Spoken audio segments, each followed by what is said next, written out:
हो, रत्न એટલે તો આમ કહી શકાય કે કિંમતી.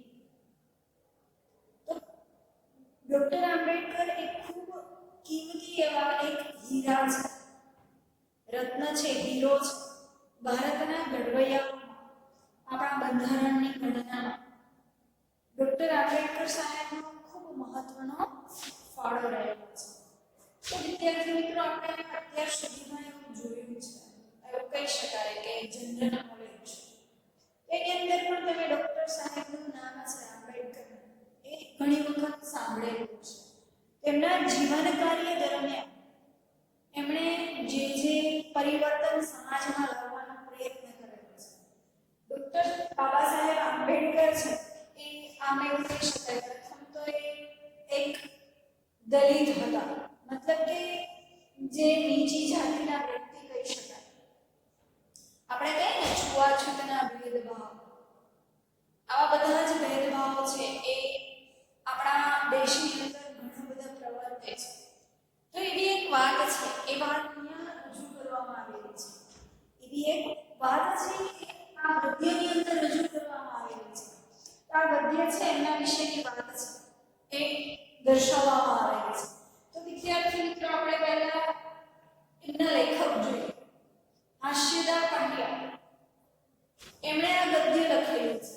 આ ગદ્ય છે એ હાસ્યદા પંડ્યાએ લખેલું છે અને ડોક્ટર બાબા સાહેબ આંબેડકર એમનો સાહિત્ય પ્રકાર છે, એમનો સાહિત્ય પ્રકાર છે જીવન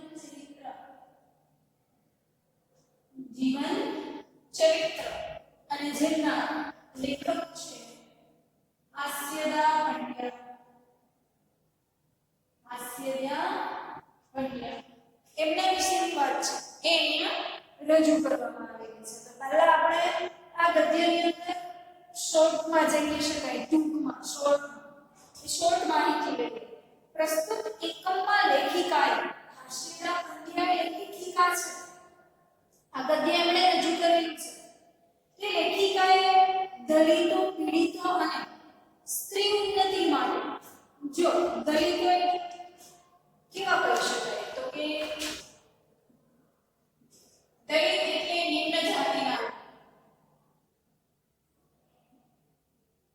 નિમ્ન જાતિના લોકો, નિમ્ન એટલે નીચી જાતિના લોકો, જે આપણે કહીએ છીએ કે પુઅર છે, ગરીબ છે, એવા લોકો એને દલિતો કહેવામાં આવે છે. એવા લોકો એમને દલિતો કહેવામાં આવે છે. પીડિત એટલે દુખી, પીડિત એટલે દુખી, જેને આપણે ગરીબ પણ કહી શકીએ,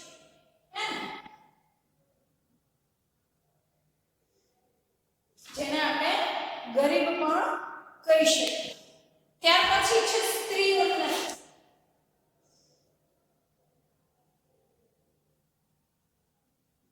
એટલે સ્ત્રીને આગળ લાવવી.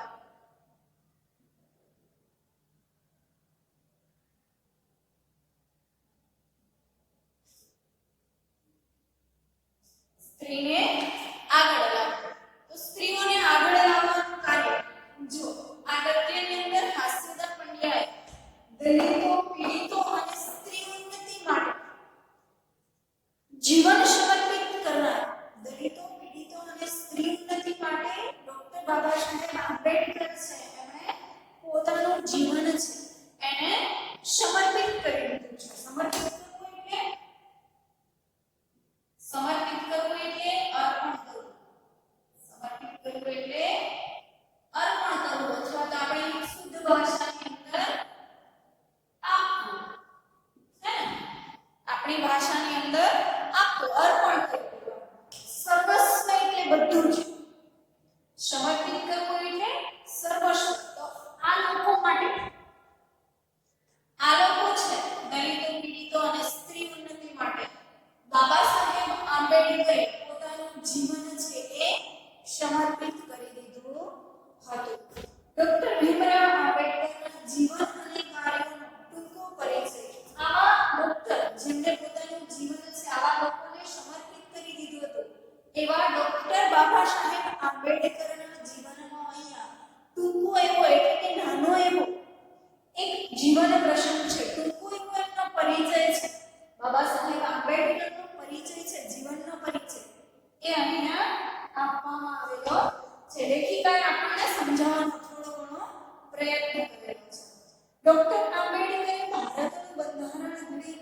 બંધારણના ઘડવૈયા તરીકે ખ્યાતિ મેળવી હતી.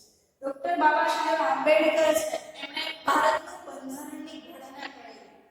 ભારતનું બંધારણ છે એની ઘડના કરેલી એટલે એને બનાવેલું. ભારતનું બંધારણ એમણે બનાવેલું અને એ ભારતના ઘડવૈયા તરીકે બંધારણના ઘડવૈયા તરીકે ઓળખાઈ રહ્યા છે. ખ્યાતિ મેળવી. ખ્યાતિ એટલે નામના પાત્ર. બંધારણના ઘડવૈયા તરીકે તેમણે નામના મેળવી હતી. તેઓને ભારત રત્નના ઉચ્ચ ખિતાબથી પુરસ્કૃત કરવામાં આવ્યા હતા. તેમને ભારત રત્ન ભારતમાંથી મળતો એક એવો એવોર્ડ છે. એવોર્ડ ભારત રત્ન નામનો એવોર્ડ છે. એ એવોર્ડ ડોક્ટર બાબા સાહેબ આંબેડકરને પ્રાપ્ત થયેલો હતો. ચલો હવે વિદ્યાર્થી મિત્રો આપણે ચેપ્ટરની શરૂઆત કરીએ. તો ચેપ્ટરની શરૂઆત કરતા જો એમના પહેલા જીવન પરિચય છે. ચેપ્ટરની જ્યારે આપણે શરૂઆત કરીએ ત્યારે બાબા સાહેબ આંબેડકરનો જીવન પરિચય છે આપવામાં આવેલો છે. બાબા સાહેબ આંબેડકરનો જીવન પરિચય આપવામાં આવેલો છે. જો વિદ્યાર્થી મિત્રો શું કીધું છે?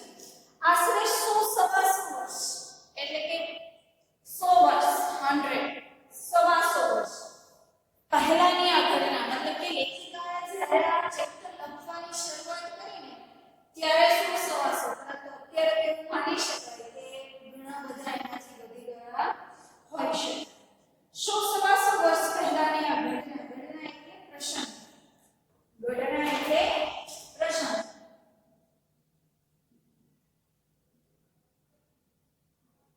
100 વર્ષ પહેલાનો આ એક પ્રસંગ છે. પ્રસંગ એટલે કહી શકાય કે occurrence, હે ને, એક ઇવેન્ટ પણ કહી શકાય.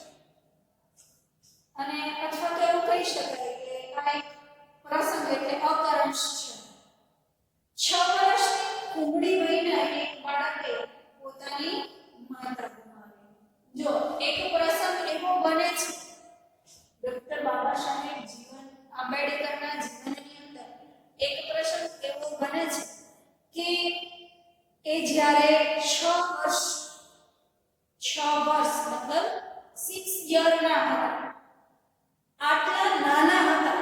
કુમળી એટલે નાની.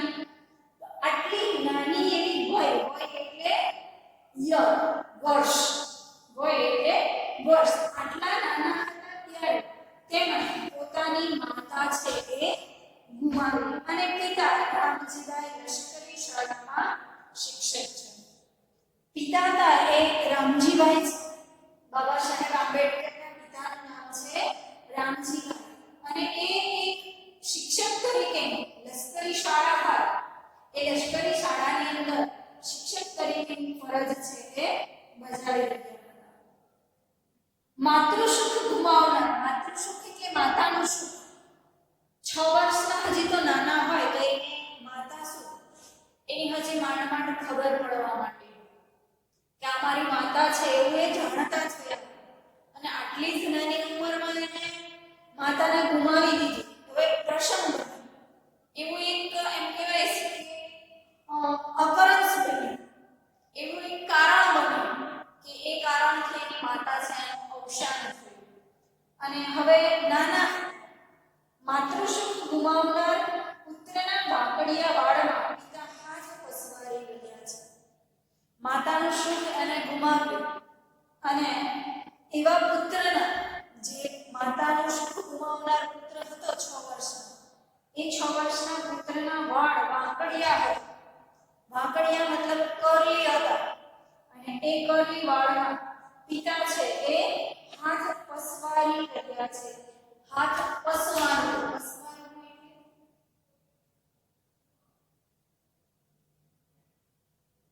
હાથ પસવારી રહ્યા છે. પસવાનું એટલે પ્રેમથી હાથ ફેરવો.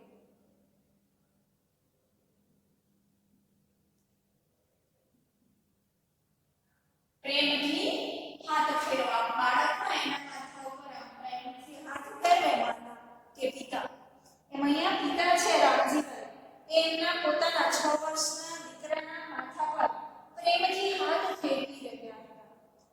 ચારેય દિશાઓમાં એમને જાણે કે અંધકાર દેખાઈ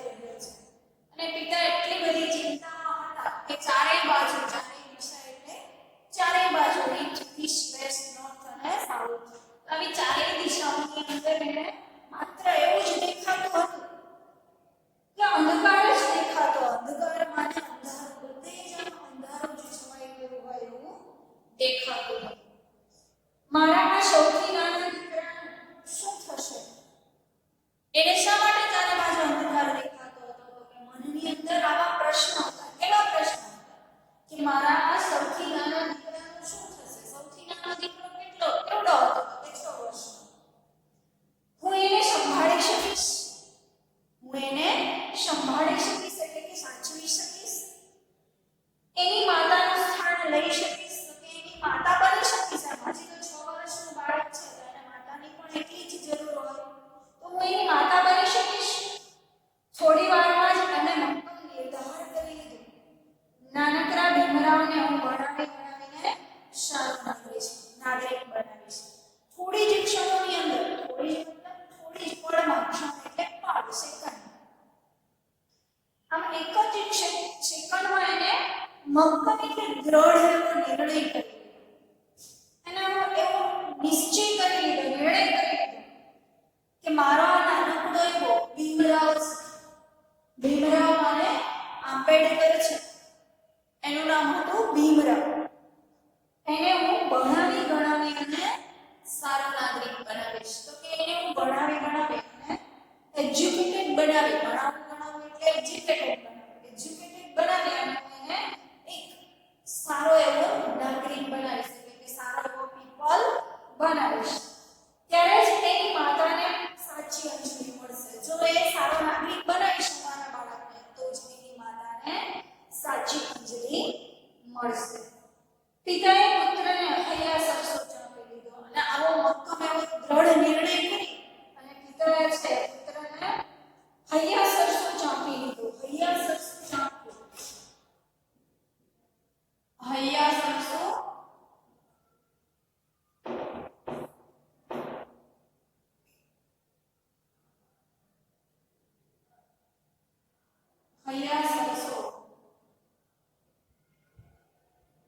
ચાંપવું આ એક રૂઢિપ્રયોગ છે.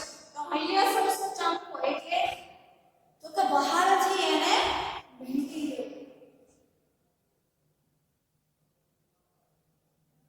બહારથી ભેટવું.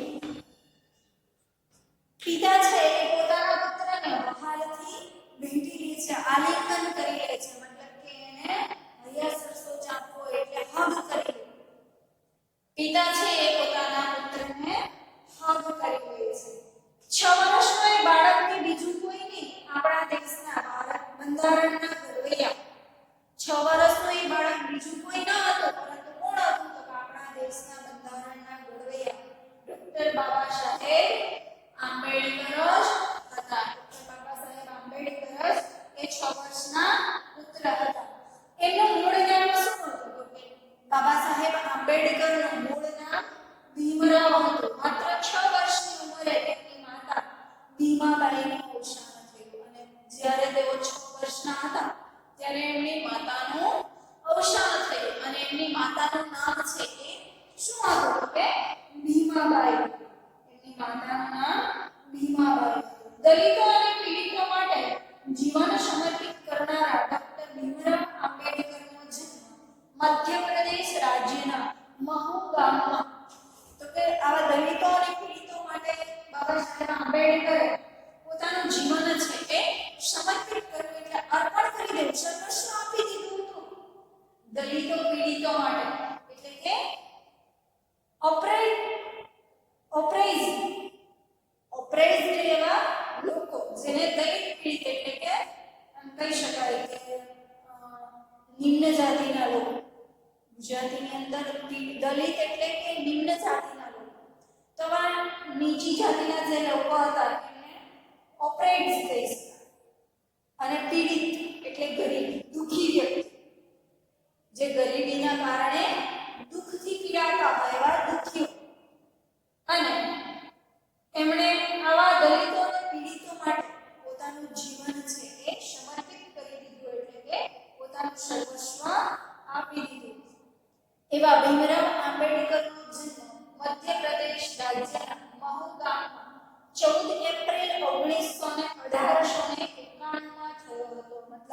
14th એપ્રિલ 1891 ની અંદર એમનો જન્મ થયો. ભીમરાવનો રંગ એટલે કે એમનું વ્યક્તિત્વ છે આપેલું છે, કેવા દેખાતા હતા. ભીમરાવ રંગે ગવર્ણા હતા. રંગ એટલે કે એનો સ્કિન કલર, મતલબ કે કેવા દેખાતા હતા. રૂપાળા હતા, વ્હાઈટ હતા, કે ગવર્ણા એટલે બ્લેક હતા. પરંતુ એ ગવર્ણા એટલે બ્લેક પણ નહીં અને વ્હાઈટ પણ નહીં, એવા હતા. એમનું કપાળ વિશાળ હતું.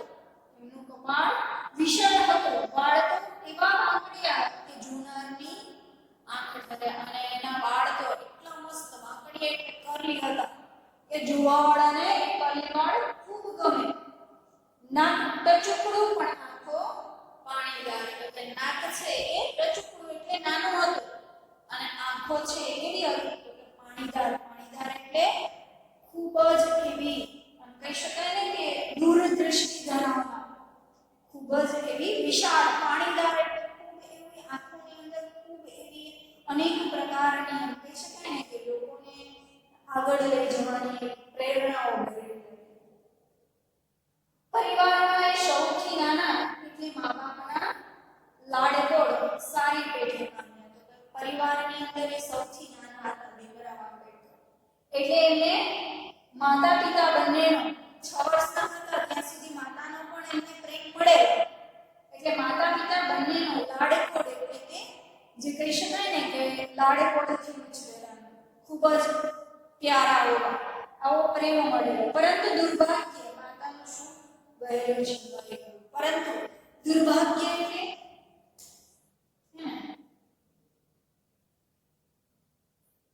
દુર્ભાગ્ય એટલે ખરાબ નસીબ.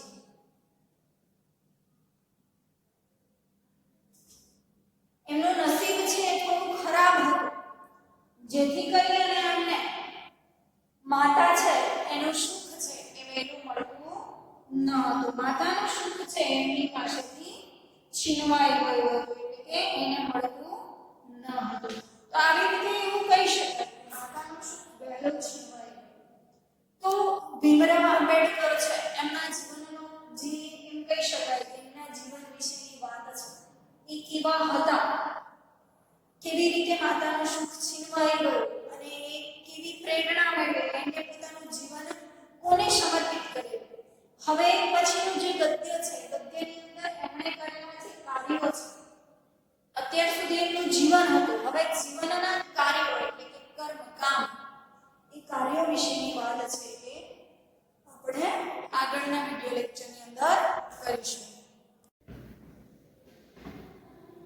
હેલો વિદ્યાર્થી મિત્રો, આજે આપણે ચેપ્ટર 30 ભારત રત્ન ડોક્ટર આંબેડકર, હે ને, બાબા સાહેબ આંબેડકરના જીવન ચરિત્ર વિશે આપણે ભણતા હતા. તો જીવન ચરિત્ર એવું કહી શકાય કે જીવન ચરિત્ર કેવું છે, શું છે, એમના જીવન વિશેનો પરિચય આપી શકાય, એમનું જીવન છે એ કેવું છે.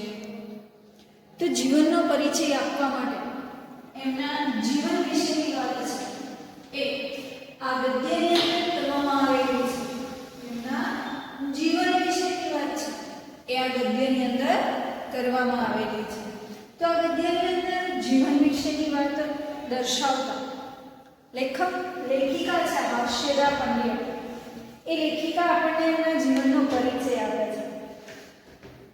પ્રથમ અત્યારે આપણે અત્યાર સુધીમાં એમનો જીવન પરિચય જોયો. તો એ જીવન પરિચયની અંદર એમણે એવું કહી શકાય કે એમના બાળપણ વિશેની વાત છે એ લેખિકાએ રજૂ કરેલી છે. તો એમનું બાળપણ કેવું હતું તો કે 6 વર્ષની એવી નાની ઉંમરમાં માતાનું સુખ છે એ ગુમાવી દીધું.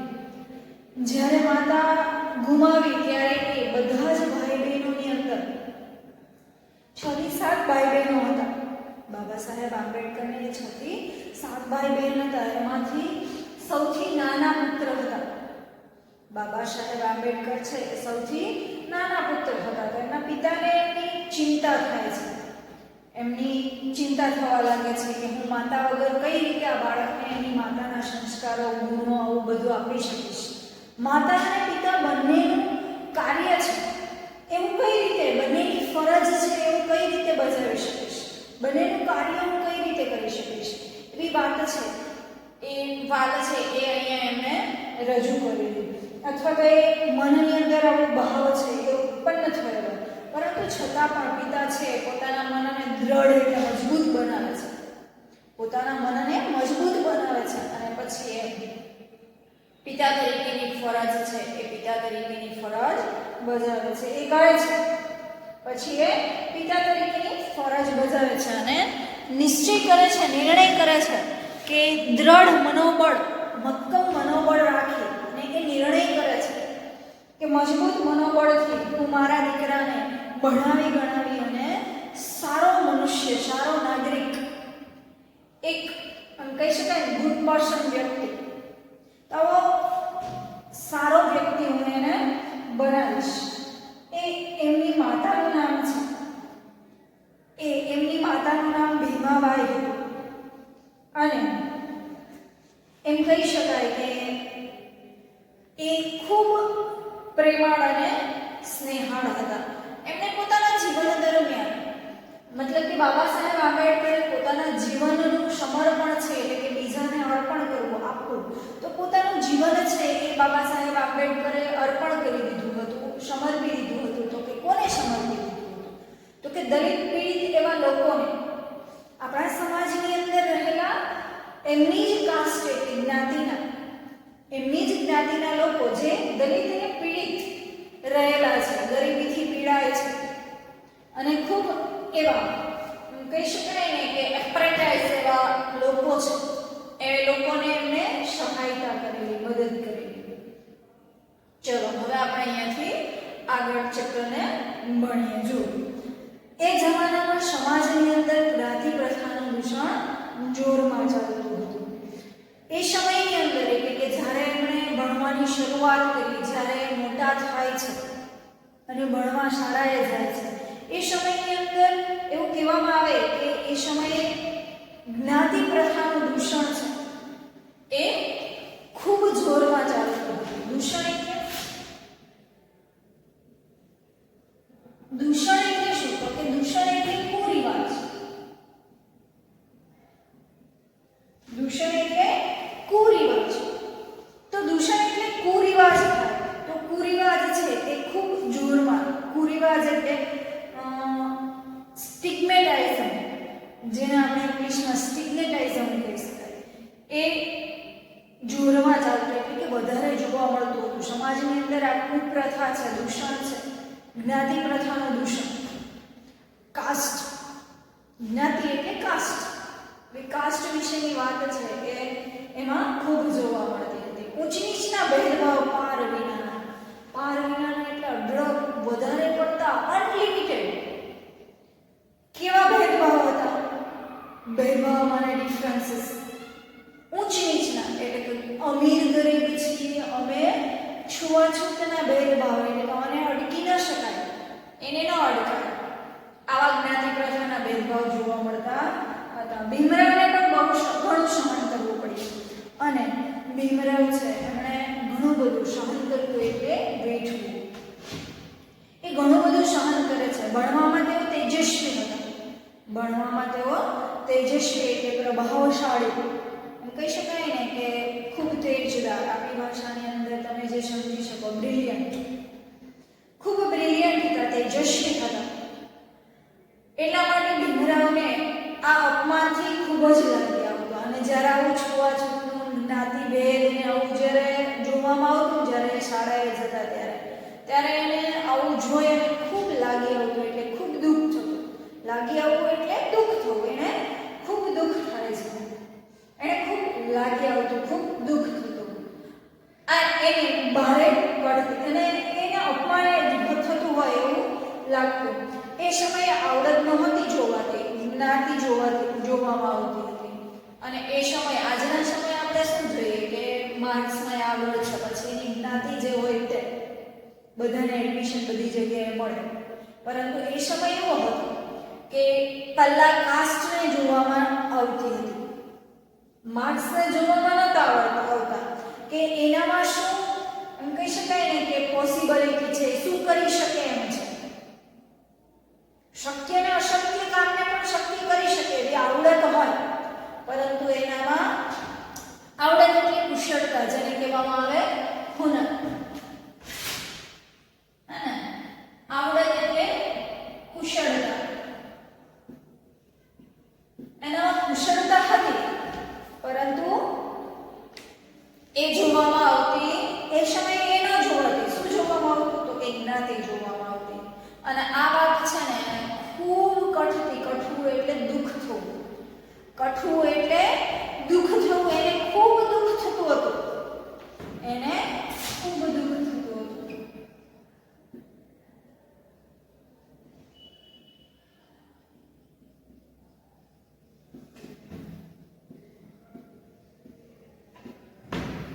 એને ખૂબ દુઃખ થતું હતું. એને ગમતું ન હતું. એ વાત છે, એ વાત એને ખૂબ ગમતું ન હતું. મતલબ કે એને ખૂંચતું હતું. કઠવું એટલે ખૂંચવું. આપણને ઘણી વખત ટીચર ખીજાય ન ગમે, એ આપણને ખૂંચે કે એ મને જ કેમ કર્યા કરે, મને જ કેમ ખીજાય. આમ બાબા સાહેબને આ દૂષણ અને કુશળતા અને જ્ઞાતિ પ્રથા એવા જે સમાજની અંદર ભેદભાવો હતા ને, એ ભેદભાવો એને ખૂબ ખૂંચતા હતા. એને ગમતા ન હતા, ખૂબ ખૂંચતા હતા. એને એવું બધું નહોતું ગમતું. પોતે મોટો થઈને આ અન્યાયનો વિરોધ કરશે એવો એને સંકલ્પ કરેલો. બાબા સાહેબ આંબેડકર છે એ એવો સંકલ્પ કરે છે. સંકલ્પ કરવો એટલે શું કહી શકાય? હે ને?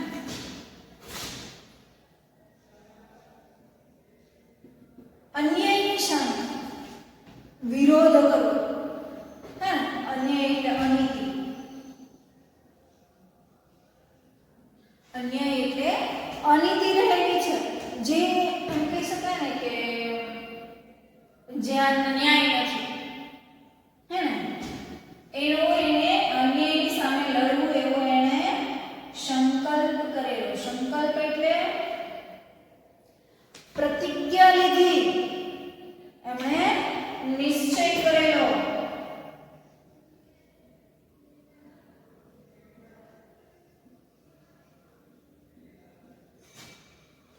એણે નિશ્ચય કરી લીધેલો. એણે કયો નિશ્ચય કરી લીધો? કે હું મોટો થઈશ ત્યારે હું આ અન્યાય, તો સમાજની અંદર જે જ્ઞાતિ પ્રથાના કુરિવાજો છે, જ્ઞાતિ પ્રથાનું જે દૂષણ રહેલું છે, કુરિવાજો રહેલા છે, તે કુરિવાજોનો હું નિશ્ચય કરું છું, નિર્ણય લઉં છું કે હું એ બધાનો વિરોધ કરીશ. વિરોધ કરવો એટલે એનો તિરસ્કાર કરવો, એની સામે તકરાર કરીશ, તિરસ્કાર કરીશ. રત્નને કઈ ઢાંક્યું રહે? જો અહીંયા આવો તિરસ્કાર કરતા એણે એક વાક્ય બોલેલું એ સમયે. શું? તો કે રત્ન. રત્ન એટલે હીરો. રત્ન એટલે આમ કહીએ તો હીરો, અને આમ કહીએ તો આભૂષણ. જે આભૂષણ છે, હીરો છે, જે ચમકતી વસ્તુ છે, ધાતુ છે, એ કઈ ઢંકાયેલું રહે નહીં. એને ઢાંકી દો તો પણ એનો પ્રકાશ છે ચારે બાજુ ફેલાવાનો છે. એટલે રત્ન કઈ ઢંકાયેલું રહે નહીં. ભીમરાવની પ્રતિભાથી પોરસાયેલા વડોદરાના મહારાજા સયાજીરાવ ગાયકવાડે, જો ભીમરાવની પ્રતિભા હતી, અને એ પ્રતિભાથી કોણ પોરસાયેલા એટલે પોરસાયેલા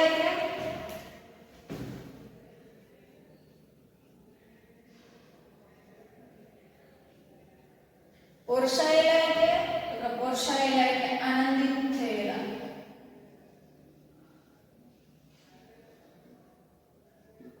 પોરસાયેલા એટલે આનંદિત થયેલા. આનંદિત થયેલા એવા મહારાજ સયાજીરાવ ગાયકવાડ, જે વડોદરાના મહારાજ હતા.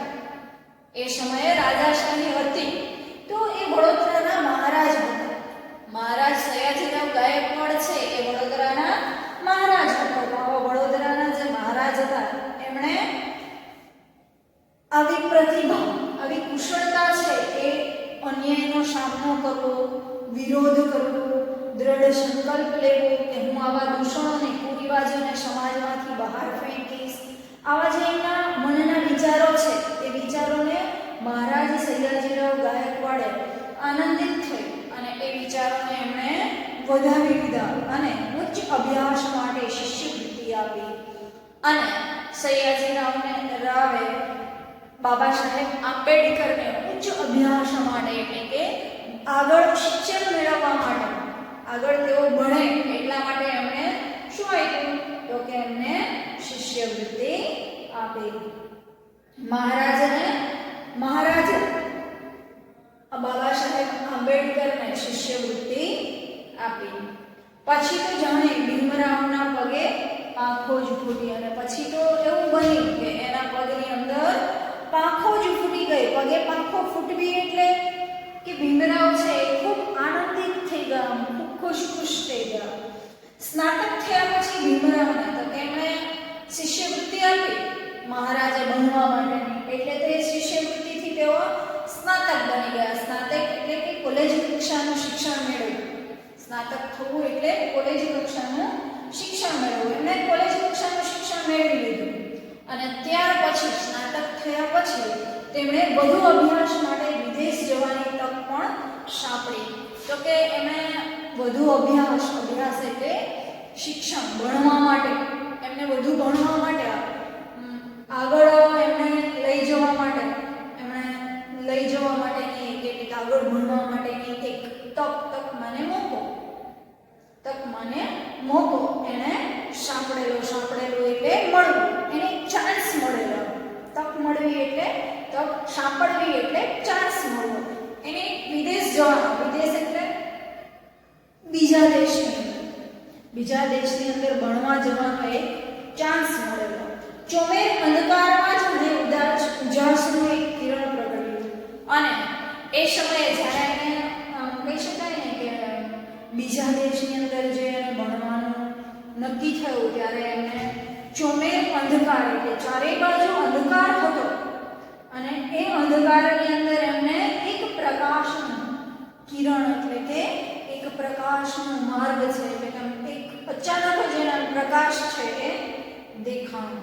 વિદેશમાં પણ ભીમરાવે એટલે કે એમ કહી શકાય કે આખો રૂમ છે અંધારામય હોય અને એમાં એક મસ્ત નાનો એવો તારલીઓ ટમટમતો હોય તો એ પ્રકાશનું કિરણ છે દેખાય.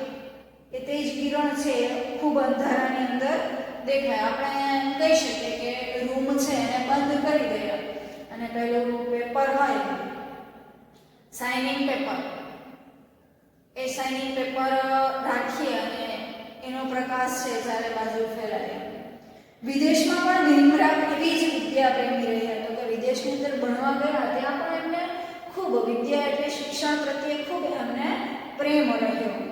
પાર વિનાની આર્થિક તંગી હોવા છતાં પોતે પેટે પાટા બાંધીને તેઓ સંદર્ભ ગ્રંથો ખરીદતા હતા. તો કે એ સમયે ત્યાં ગયા પણ એમને ત્યાં ભણવા જવાનો મોકો પડ્યો અને ગયા, પરંતુ એમની આર્થિક સ્થિતિ ઇકોનોમિકલ પરિસ્થિતિ છે ખૂબ એમ કહી શકાય કે કેવી હતી, નબળી હતી, લો હતી. આર્થિક તંગી એટલે કહી શકાય કે લો મની, લેક ઓફ મની.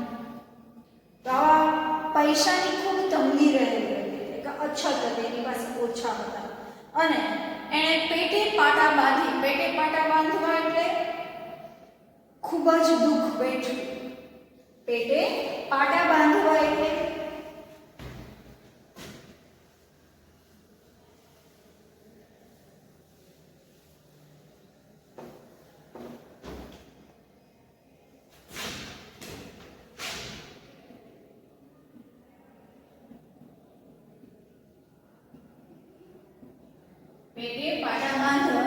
ખૂબ દુઃખ વેઠવું.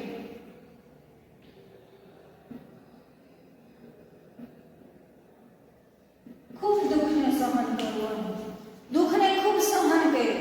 કઈ રીતે સહન કર્યું તો કે પેટમાં જમવાનું ઓછું મળે તો ચાલે, પરંતુ સંદર્ભ ગ્રંથો લઈ અને એમણે ભણવાનું શરૂ કર્યું અને ખૂબ દુઃખ વેઠી અને તેમણે સંદર્ભ ગ્રંથો લીધા. તો કે માહિતી માટેના જે પ્રેરક પુસ્તકો આવે, સંદર્ભ ગ્રંથો એટલે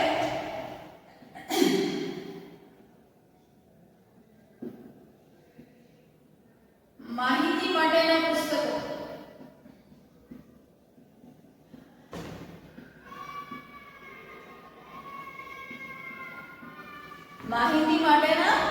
પુસ્તકો એટલે એમ કહી શકાય કે રેફરન્સ બુકો. તો આવા સંદર્ભ ગ્રંથો એટલે રેફરન્સ બુકો છે એમણે ખરીદ્યા. ખૂબ દુઃખ વેઠી અને પછી એમણે રેફરન્સ બુકોની ખરીદી કરી.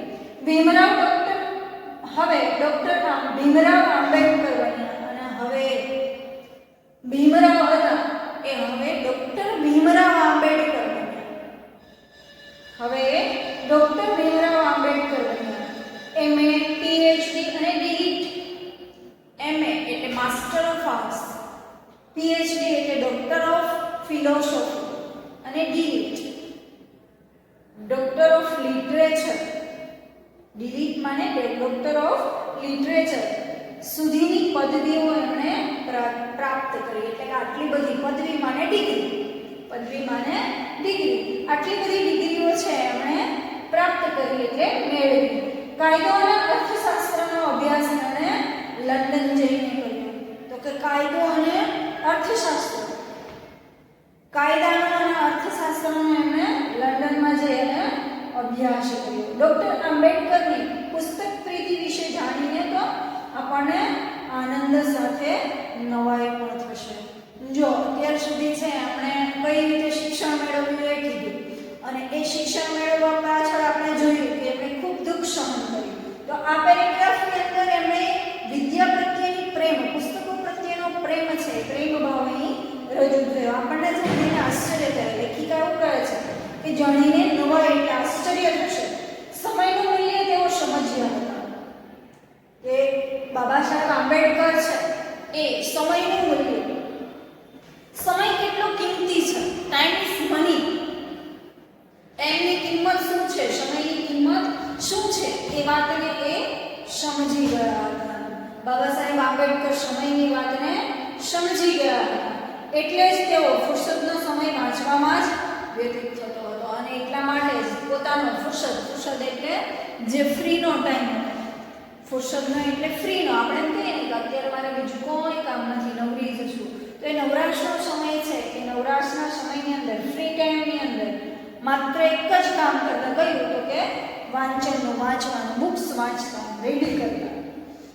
અનુકૂળતા થાય કે તરત જ તેઓ પુસ્તકોની દુકાને પહોંચી જતા. અને અનુકૂળતા થાય, જો એને અનુકૂળ હોય એટલે કે જ્યારે સમય મળે અને ટાઈમ મળે ત્યારે અનુકૂળતા પ્રમાણે એમ કહે ને કે એડજસ્ટમેન્ટ પ્રમાણે એ એડજસ્ટ કરી પોતાના સમયને અને તરત જ પુસ્તકની દુકાન હોય ત્યાં એ પહોંચી જતા. આશરે 2000 જેટલા દુર્લભ ગ્રંથોનો એમણે સંગ્રહ કર્યો હતો.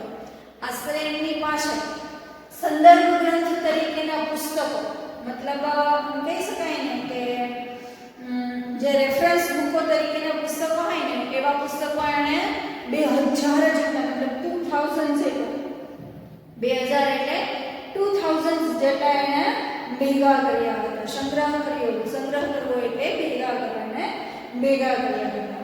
પેટની ભૂખ વેઠીને પુસ્તક ખરીદનાર વ્યક્તિ મહાન કાયદાશાસ્ત્રી ન બને તો જ નવાય.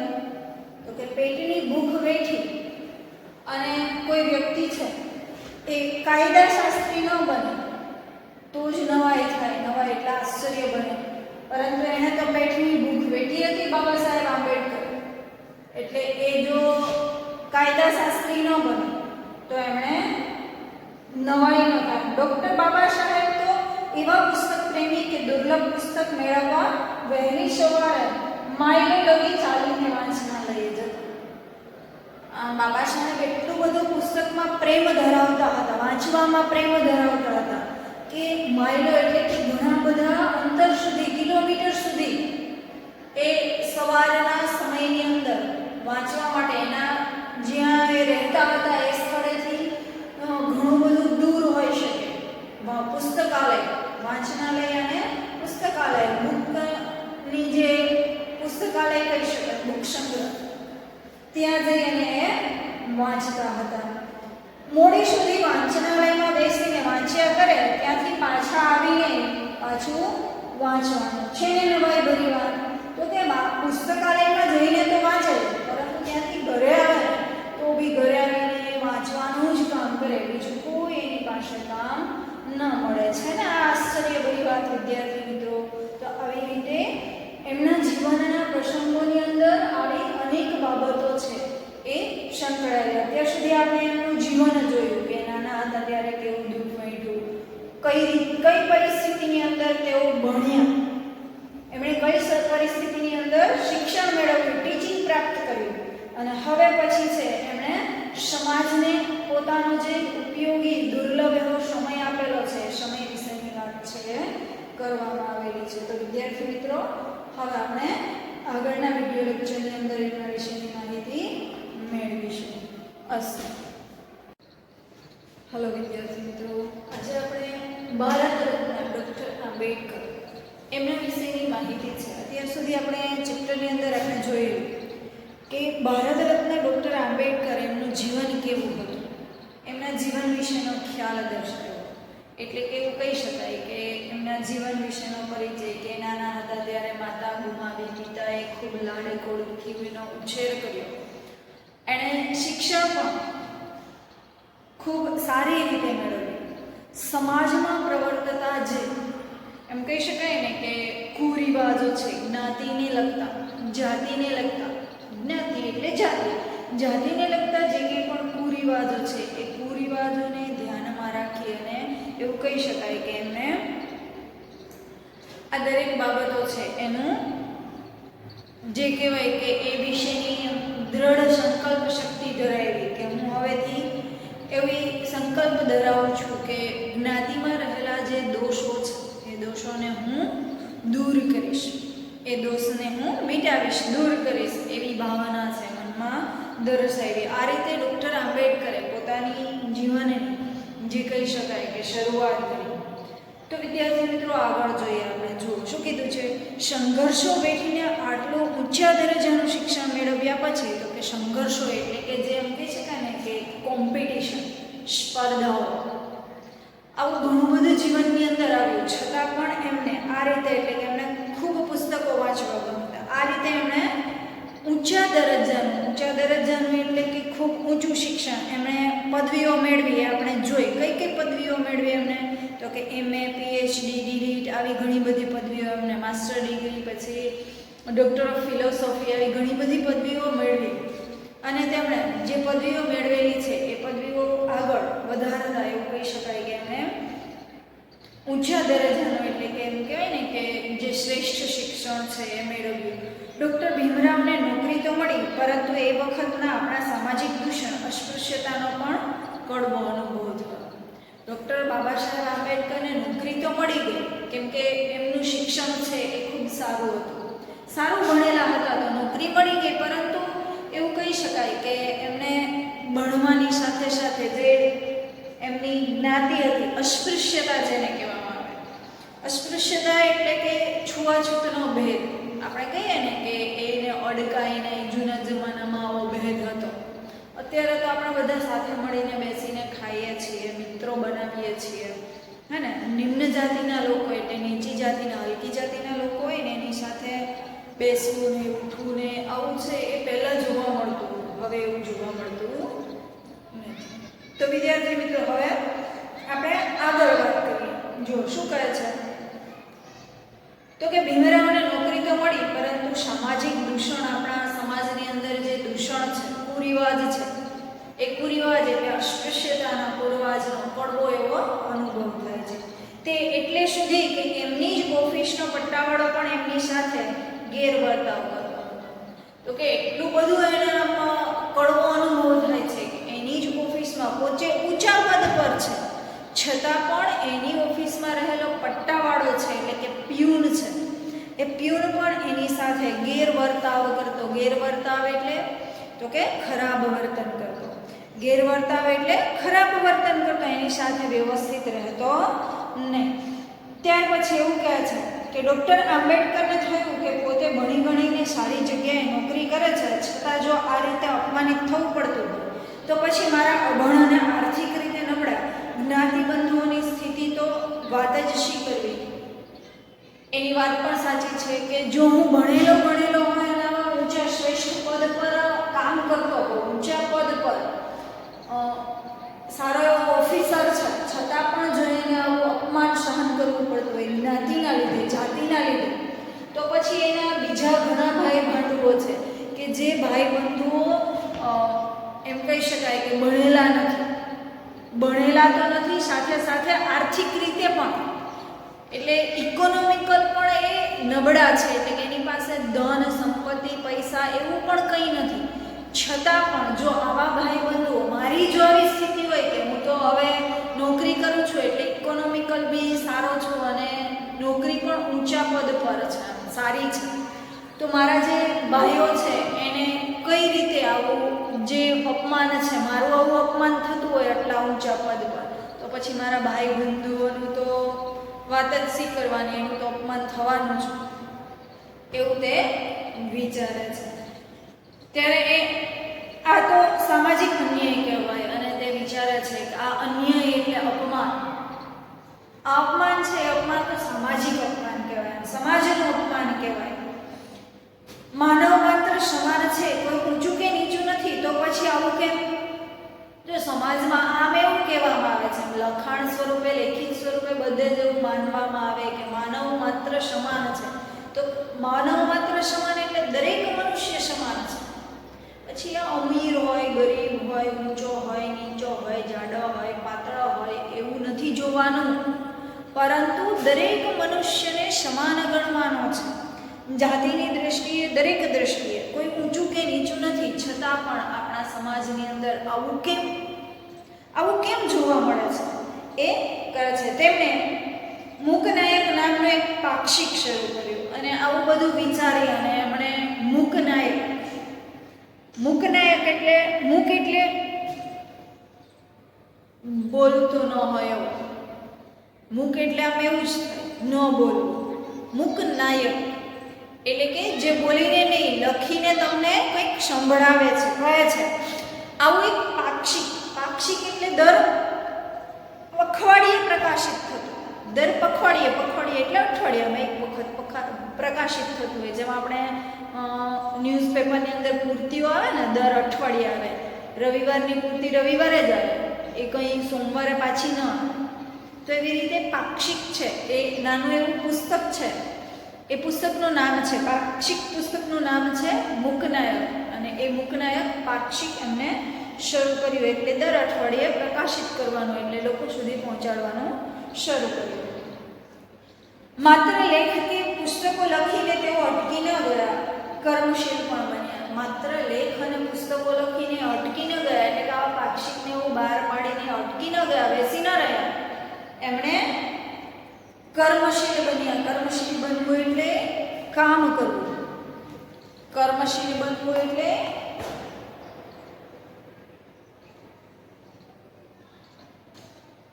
કર્મ એટલે કાર્ય, કામ, શીલ એટલે ચારિત્ર્ય, તો કે કાર્ય ચારિત્ર્યવાન બન્યા. તેઓ કાર્ય કરી અને ચરિત્રવાન બન્યા.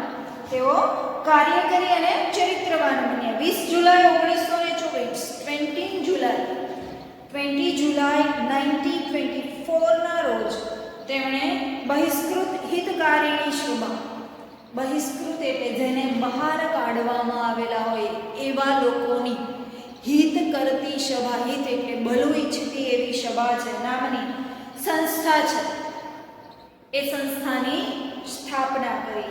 આ સંસ્થા દ્વારા સામાજિક ઉત્થાનની અનેક પ્રવૃત્તિઓ થવા લાગી.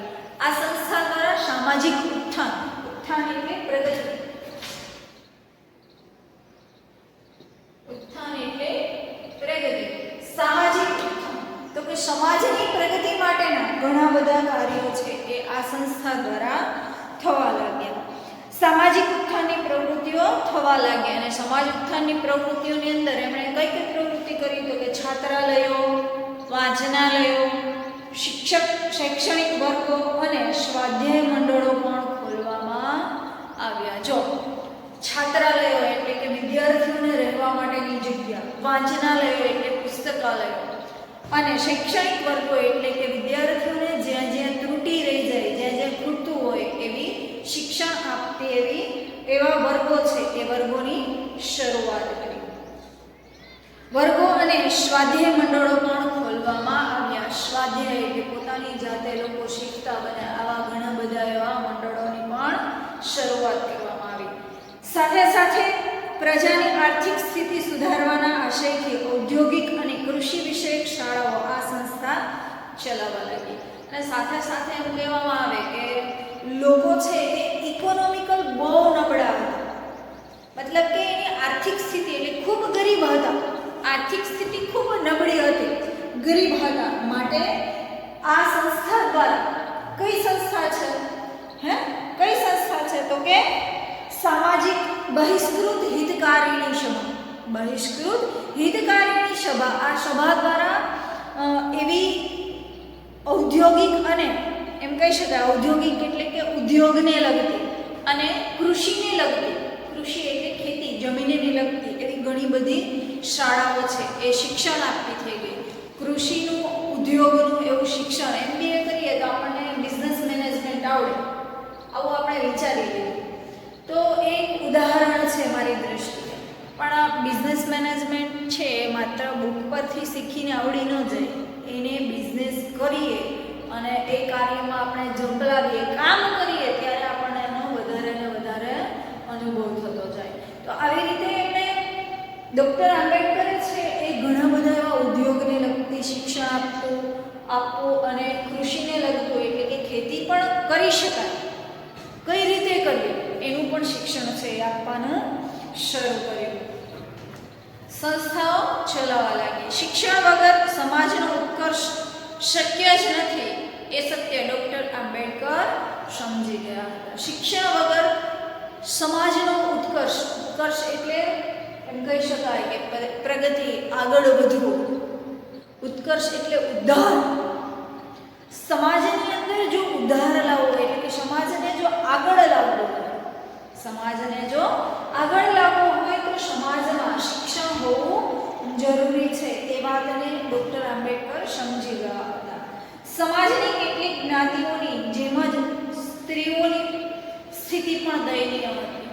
સમાજમાં ઘણી બધી એવી જ્ઞાતિઓ હતી કે જે દયાપાત્ર હતી, જેમ કહી શકાય કે ગરીબ અને દલિત હતા. આવા દલિત પીડિત લોકો છે દયાપાત્ર હતા. તો આવી જ્ઞાતિઓ હતી. સાથે સાથે સમાજની અંદર સ્ત્રી વર્ગ, સ્ત્રીઓને પણ ઘણું બધું સહન કરવું પડતું. એ લોકો પણ ખૂબ દયાજનક હતી, એની પરિસ્થિતિ પણ ખૂબ દયનીય હતી એટલે દયાજનક હતી. ખૂબ આપણને એના ઉપર દયા આવે એવી સ્ત્રીઓની સ્થિતિ હતી. ડૉક્ટર આંબેડકરનું, ડૉક્ટર બાબા સાહેબનું હૃદય આ જોઈને પીગળી જતું. અને આવું જ્યારે જોતું ને સ્ત્રીઓની દયાજનક પરિસ્થિતિને, ત્યારે બાબા સાહેબ આંબેડકરનું હૃદય છે એ ખૂબ પીગળી જતું હતું. એમને ખૂબ દયા આવતી હતી. સ્ત્રીઓ માટેના સમાજના કાયદા એટલા તો નિર્મમ અને આપખુદ હતા કે ન પૂછો વાત.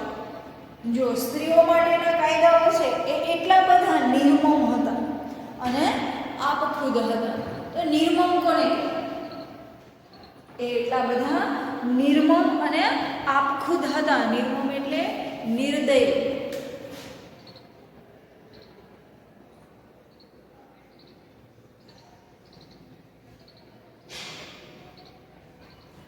દયા વગરના અને આપખુદ એટલે પોતાની જાતે બનાવેલા.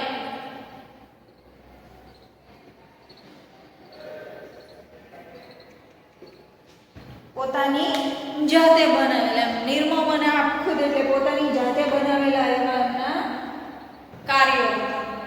તો એવું કહી શકાય કે એ એમના પોતાની જાતે બનાવેલા એવા એમના આપખુદ એવા નિર્ણયો હતા. એની તો વાત જ ન પૂછવા. આવું સ્ત્રીઓ ઉપર અત્યાચાર થતો એ ડૉક્ટર આંબેડકર છે એ સહન કરી શકતા ન હતા. ડૉક્ટર બાબા સાહેબ આંબેડકરે સ્ત્રીઓને પણ શિક્ષણ પ્રત્યે અભિમુખ કરી. અભિમુખ કરવું એટલે એ તરફ વાળવું. અભિમુખ કરવું એટલે એ તરફ લઈ જવું.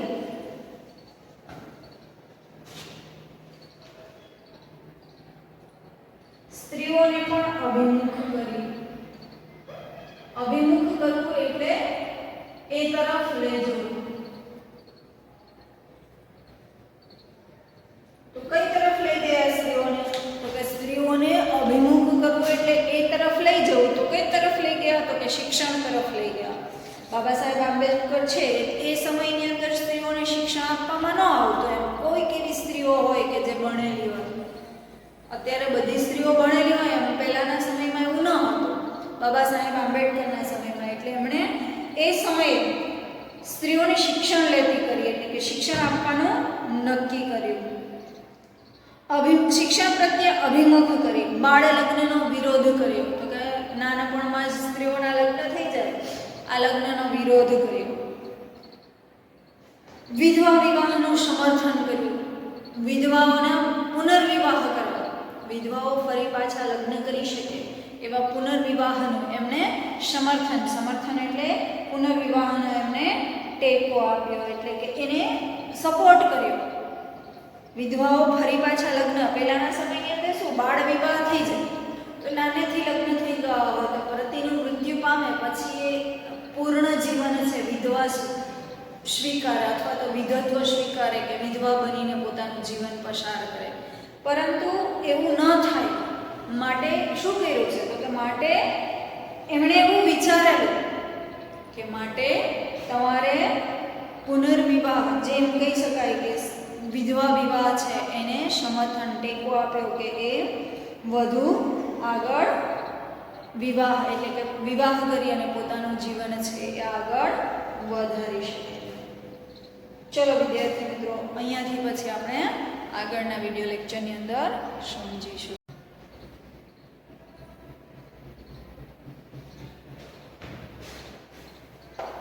હેલો ફ્રેન્ડ્સ, આજે આપણે ચેપ્ટર 13 જે હજી આગળનું બાકી છે એ ચેપ્ટરને આપણે લઈશું.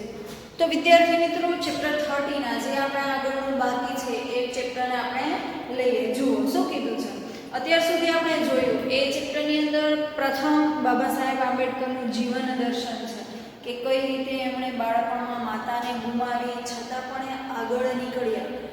પિતાના સહારા અને પિતાની સૂઝ દ્વારા, એમ કહી શકાય પિતાના લાડકોડ અને પ્રેમથી ઉછરી અને તે શિક્ષણ જગતની અંદર ખૂબ આગળ નીકળી ગયા અને આગળ નીકળી અને શિક્ષણ પ્રાપ્ત કરી. જ્યારે ઉચ્ચ પદ પર પોતે નોકરી કરે છે, ઊંચા સ્થાન પર, ત્યારે પણ એમને પોતાની જ્ઞાતિને લીધે ઘણું બધું એવું સાંભળવું પડે છે અથવા તો અપમાન સહન કરવું પડે છે.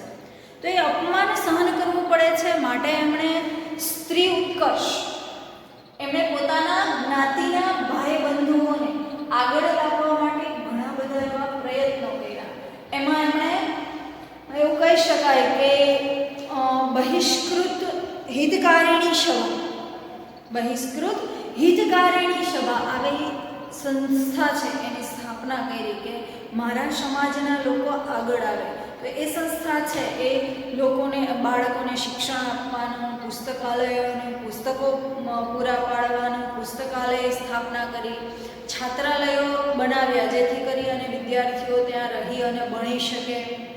ઘરે હોય તો કામ કરવું પડે. આવા વિચારોથી એ પોતાના સમાજને આગળ લાવવાનો પ્રયત્ન કરે છે.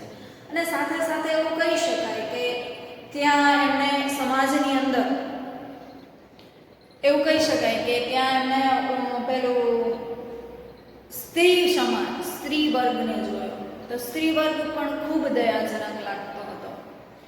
બાબા સાહેબ આંબેડકરને સ્ત્રી વર્ગ પણ ખૂબ દયાજનક લાગતો હતો. માટે એમની સહાયતા માટે તેમણે જે આપખુદશાહી ચાલતી હતી એ આપખુદશાહીને દૂર કરવા તેમણે સ્ત્રીઓને શિક્ષણ આપતી કરી, બાળ લગ્નનો વિરોધ કર્યો અને સાથે સાથે એમણે વિધવા વિવાહને ટેકો આપ્યો, સમર્થન આપ્યું, એટલે સપોર્ટ કર્યો. ત્યારથી આપણે આગળ લઈએ. સ્ત્રીને પણ એનો વારસા હક મળવો જ જોઈએ એવો આગ્રહ સેવનાર પણ અલબત્ત બાબા સાહેબ જ હતા. તો કે સ્ત્રીઓને પણ પોતાનો અધિકાર મળવો જ જોઈએ એવો આગ્રહ રાખનાર, સેવનાર એટલે રાખનાર, એવો આગ્રહ રાખનાર બીજું કોઈ ન હતું. પણ કોણ હતું તો કે બાબા સાહેબ આંબેડકર જ હતા કે જેઓએ એવો આગ્રહ રાખેલો કે સ્ત્રીઓને પણ તેમનો અધિકાર મળવો જ જોઈએ. બાબા સાહેબનું એક સૂત્ર ગાંઠે બાંધવા જેવું છે. તો કે બાબા સાહેબ આંબેડકર છે એમનું સૂત્ર એક ગાંઠે બાંધવા જેવું છે.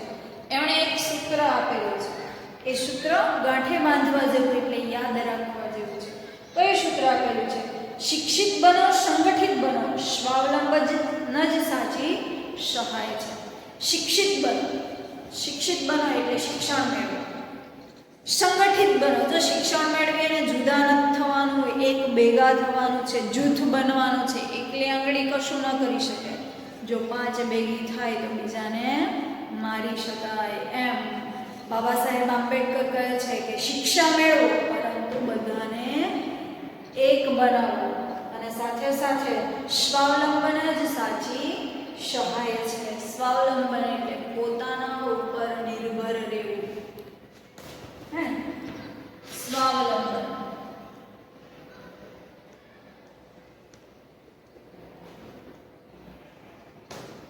પોતાના પર નિર્ભર. આપણે આપણા ઉપર નિર્ભર રહેવું. એમ કહે ને કે મારા પગ ઉપર ઊભો છો, આવું પોતાના પર નિર્ભર રહેવું, એવું બનવું એ જે સાચી સહાય. સહાય એટલે મદદ છે. એ જે સાચી સહાય. સહાય એટલે મદદ રહેવી છે. એ જ સાચી મદદ છે કે આપણે આપણી જ પહેલા મદદ કરીએ. જો આપણે આપણી જ મદદ ન કરતા હોય તો પછી શું કરવાનું? સાચી સહાય છે.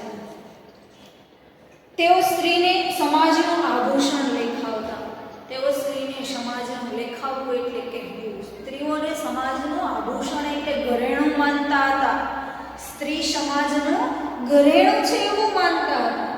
સ્વતંત્ર ભારતમાં કાયદા પ્રધાન બનેલા બાબા સાહેબે ભારતીય સંવિધાનમાં પણ લિંગ ભેદ નષ્ટ કરીને નારીને ગૌરવપ્રદ સ્થાન આપ્યું. જો સ્વતંત્ર ભારતની અંદર જ્યારે ભારત આઝાદ થયો, અત્યાર સુધી તો ભારત આઝાદ નહોતો થયો, એ પહેલાની પરિસ્થિતિ હતી.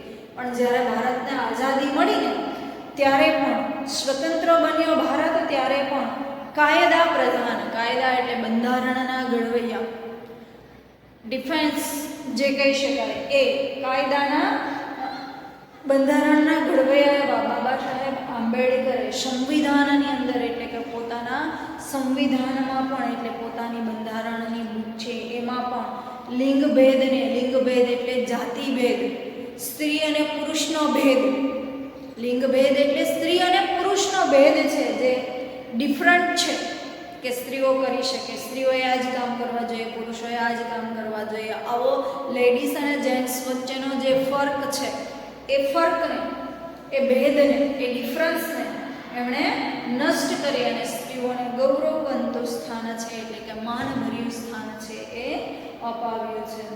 સ્ત્રીને શિક્ષણ મેળવવાનો, સત્તા સ્થાને પહોંચવાનો, વિવાહ વિચ્છેદનો, પિતાની મિલકતમાં ભાગ મેળવવાનો અને પુનઃ લગ્નનો અધિકાર પણ અપાવ્યો. જો એમણે સ્ત્રીઓને આગળ લાવી, શિક્ષણ મેળવવામાં પણ આગળ લાવ્યા.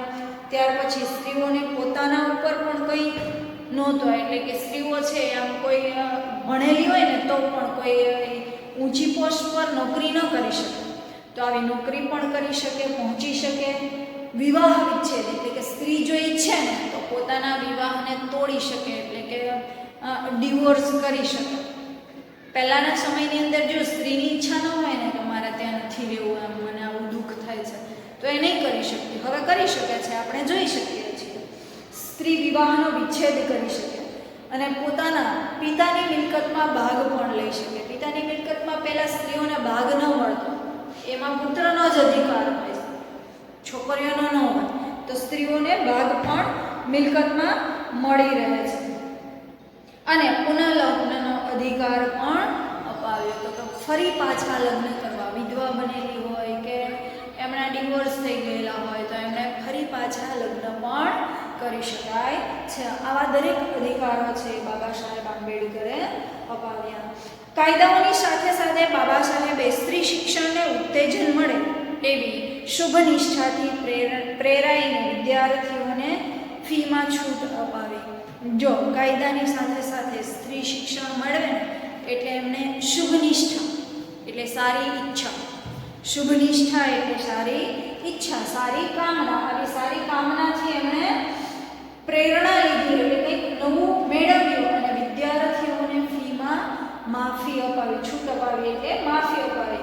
છાત્રાલયો બાંધવા માટે વિનામૂલ્યે જગ્યા અપાવી. છાત્રાલયો બાંધવા માટે ગવર્મેન્ટ તરફથી વિનામૂલ્યે એટલે કોઈ પણ પૈસા વગર ઘણી બધી એવી છાત્રાલયો બનાવવા માટેની જગ્યા છે. જમીન જોઈએ તો એ જમીન અપાવી, નિધિ એકત્ર કરીને ભોજનની વ્યવસ્થા પણ કરાવી. નિધિ એટલે પૈસો, ખજાનો.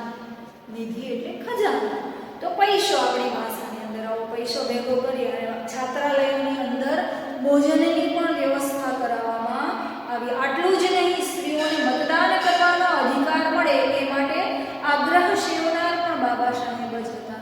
સ્ત્રીઓને મતદાન કરવાનો અધિકાર મળે ને એવો આગ્રહ રાખનાર પણ બાબા સાહેબ આંબેડકર જ હતા. ડૉક્ટર બાબા સાહેબ પ્રખર દેશભક્ત હતા. કે બાબા સાહેબ છે એ પ્રખર એટલે ખૂબ કહી શકાય ને કે ખૂબ એવા શક્તિશાળી કહી શકાય. પ્રખર એટલે ખૂબ તેજસ્વી એવા દેશભક્ત.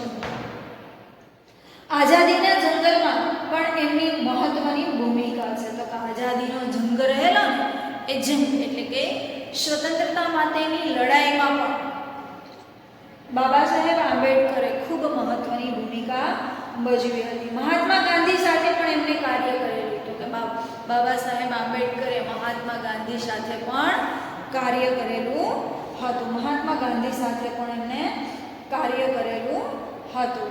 એમની સાથે વખતો વખત મતભેદો પડવા છતાં બાપુ પ્રત્યે ડૉક્ટર બાબા સાહેબને સંપૂર્ણ આદર હતો. તો કે ઘણી વખત બાબા સાહેબ આંબેડકર અને ગાંધીજી વચ્ચે વખતો વખત એટલે ઘણા સમય એવું બનેલું છે કે બંને વચ્ચે મતભેદ થયા છે. એટલે કે બંનેના વિચારોની અંદર અલગતા આવી છે. છતાં પણ બાબા સાહેબ આંબેડકર છે એ ગાંધીજીને પોતાના આઈડિયલ, જેને કહેવાય વડીલ કહેવાય, આઈડિયલ માનતા અને તેથી કરી અને તેઓ છે એ સંપૂર્ણ રીતે ગાંધીજીનું માન આપતા હતા, આદર કરતા. એટલે ગાંધીજીને માન આપતા હતા. ડૉક્ટર બાબા સાહેબ કેવળ રાજકીય આઝાદી જ નહોતા જંગતા. ખરી આઝાદી તો આર્થિક, સામાજિક અને શૈક્ષણિક આત્મનિર્ભરતામાં છે. તો કે બાબા સાહેબ આંબેડકર છે ને એવું ઈચ્છતા હતા કે ખરી આઝાદી એટલે કે સ્વતંત્રતા આપણને માત્ર રાજ્યની દૃષ્ટિએ મળી, ગુલામીમાંથી મુક્ત થયા એટલે રાજ્યની દૃષ્ટિએ આપણને સ્વતંત્રતા મળી એવું નહોતા ઈચ્છતા. તેઓ તો એવું ઈચ્છતા હતા કે લોકો આર્થિક રીતે, સામાજિક રીતે અને શિક્ષણમાં પણ આત્મનિર્ભર બને. એટલે પોતાની જાત પર જે કહી શકાય ને કે પગ પર ઊભા રહે, સેલ્ફ ડિપેન્ડન્ટ બને, એવા આત્મનિર્ભર બને તેઓ ઈચ્છતા હતા. એવું તેઓ દ્રઢપણે માનતા પણ હતા. માત્ર ઈચ્છા જ નહોતી, તેવી એમની માન્યતા પણ હતી. એટલે કે તેઓ એવું માનતા પણ હતા કે એ દ્રઢપણે એવું માનતા, મજબૂતપણે એવું માનતા હતા કે લોકો આર્થિક, સામાજિક અને શૈક્ષણિક રીતે પોતાના પગ પર ઊભા રહે. વિચાર પુરુષ ડૉક્ટર બાબા સાહેબના જીવન પર સર્વાધિક પ્રભાવ બુદ્ધ, કબીર અને જ્યોતિબા ફૂલેનો હતો. તો કે તેઓ વિચાર પુરુષ તરીકે જ્યારે આપણે એમના વિચારોને જોઈએ ને તો એમના વિચારો પર મોટા ભાગનો પ્રભાવ એટલે કે કોના શબ્દોનું વ્યક્તિત્વ દેખાતું હતું, કોના જેવા દેખાતું કે બુદ્ધ, કબીર અને જ્યોતિબા ફૂલે જેવા તેઓ વિચારો ધરાવતા હતા. બંધારણના ઘડવૈયા ડૉક્ટર બાબા સાહેબે મૂકનાયક ઉપરાંત બહિષ્કૃત ભારત, જનતા, પ્રબુદ્ધ ભારત જેવા સમાચાર પત્રો પણ લખ્યા. સમાચાર પત્રો એટલે આવા પત્રો લખી અને લોકોને જાગૃત કરવા માટે મૂકનાયક સિવાયના એમને બહિષ્કૃત ભારત, જનતા, પ્રબુદ્ધ ભારત આવા ઘણા બધા અલગ અલગ પ્રકારના એમને પુસ્તકો છે, સમાચાર પત્રો છે એ બહાર પાડેલા હતા, લખેલા હતા. પોતાના વિચારો એમણે કેટલાક અંગ્રેજી પુસ્તકોમાં પણ પ્રગટ કર્યા છે. તો ઘણી બધી અંગ્રેજી પુસ્તકો છે એ પુસ્તકોની અંદર પણ એમણે પોતાના વિચારોને પ્રગટ કરેલા છે, તે દર્શાવેલા છે. એવી કઈ પુસ્તકો છે એમના નામ આપેલા છે: ધ પ્રોબ્લેમ ઓફ રૂપી અને બુદ્ધ એન્ડ હિઝ ગમ. આ બંને એમના પોતાના વિચારો વ્યક્ત કરેલા એવા શ્રેષ્ઠ ઇંગ્લિશ પુસ્તકો છે. આવા મહાન દેશભક્ત, દલિતો અને વાંચિતોના ઉદ્ધારક, આવા મહાન દેશભક્ત એવા દલિતો એટલે જે નિમ્ન જાતિના છે એવા, અને વાંચિતોના ઉદ્ધારક, વાંચિત એટલે જેને કંઈ મળેલું નથી એવાઓના ઉદ્ધારક એટલે કે આગળ લાવનારા એવા, ગરીબોના બેલી, ગરીબોના બેલી એટલે સહાયક, અને સ્ત્રીઓના પક્ષધર, અને સ્ત્રીઓનો પક્ષ લેનારા, અને સ્ત્રીઓનો પક્ષ લેનારા. ડૉક્ટર બાબા સાહેબ આંબેડકરનું દેહાવસાન, દેહાવસાન એટલે મૃત્યુ 6 ડિસેમ્બર 1956માં થયું. 6 ડિસેમ્બર 1956માં એમનું દેહાવસાન એટલે મૃત્યુ થયું. પરંતુ પોતાના મહાન વિચારોથી તેઓ આજે પણ આપણી સાથે છે, કેમ કે એમના મહાન એવા વિચારો છે, એ વિચારોથી આજે પણ એ આપણી સાથે રહેલા છે, એ આપણી સાથે રહેલા છે. ભારત માતાના આ સાચા રત્નને, ભારત માતાના સાચા રત્ન એટલે હીરો, આ સાચા હીરાને ઈસવીસન 1990માં 1990માં આપણા દેશે મરણોત્તર એટલે કે મરણ પછી, મૃત્યુ પછી ભારત રત્નના એકાબથી નવાજ્યા, અને મૃત્યુ પછી એમણે ભારત રત્નનો એવોર્ડ છે, ભારત રત્નનો એવોર્ડ છે એ ભારત દ્વારા એમને મળેલો છે. નવાજવું એટલે એમને પુરસ્કૃત કરવું, આપવું. ભારત રત્ન અને બંધારણના ઘડવૈયા ડૉક્ટર ભીમરાવ આંબેડકરને હૃદયપૂર્વક વંદન. હાસ્યદા પંડ્યા એવું કહે છે કે ભારત રત્ન છે આપણા બાબા સાહેબ આંબેડકર, ભારત રત્ન છે એવા ભારત રત્નને હૃદયપૂર્વક હું વંદન કરું છું. તો વિદ્યાર્થી મિત્રો, અહીંયા આપણું ચેપ્ટર છે એ પૂર્ણ થાય છે, અને હવે એમના પીડીએફ દ્વારા તમારે ચેપ્ટરના ક્વેશ્ચન આન્સર્સ ને જે શબ્દોને આપણે નોટબુકમાં લખીએ છીએ એ રીતે લખી લેવાના છે. ઓકે, અસ્તુ.